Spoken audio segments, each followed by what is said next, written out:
Union Budget for 2023 is the first budget of India's Amrit Kal. Budget strikes a fine balancing act between creating a growth impetus on one side and desired fiscal consolidation, and all of this in a challenging global backdrop. This budget builds up on the reforms initiated over the past few years with focus on improving India's growth potential and improving the quality of life of its citizens. The budget has also outlined a blueprint for Amrit Kal, where India not only aspires to be a high-growing economy, but also a highly sustainable and inclusive society. The budget emphasized the focus on green growth or sustainable growth, which would be a big differentiating feature of India's growth over the next several decades. As the world's most populous country and the largest democracy, it's also focused on equitable and inclusive growth. To create a growth impetus, budget's focus remains on attracting manufacturing to India, thrust on capex, targeted consumption supporting measures.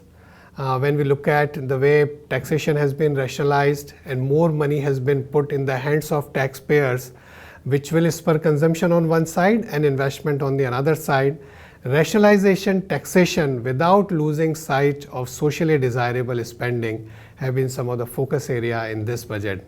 I must add that tax reforms, simplification, formalization of the economy, digitalization of the economy, all of this should enhance the tax compliance and tax to GDP ratio of the country over a period of time. On the expenditure side, the government has clearly been focused on increasing the capital expenditure. The next year's outlay is 10 lakh crores against around 3 lakh crores in 2019 or so.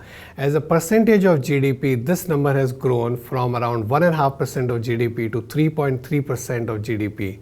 And major outlays within the capex has been on roads and railways, which in turn brings down logistic cost, helping the manufacturing sector. In fact, when we look at the revenue expenditure, the direct benefit transfer surely helps in increasing the effectiveness of the overall expenditure. The budget math is credible with reasonable assumptions, and commitment to fiscal consolidation has been reiterated.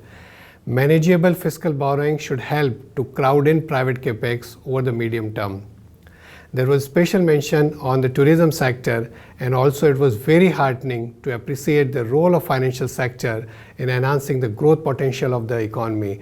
Finance is the lifeblood of the economy, and critical reforms in that area will go a long way in enhancing the growth potential and equitable growth of the country. The event is behind us. Markets' focus will be now back to global cues, monetary policy, and incoming data points. Thank you. Mutual fund investments are subject to market risks. Read all scheme-related documents carefully.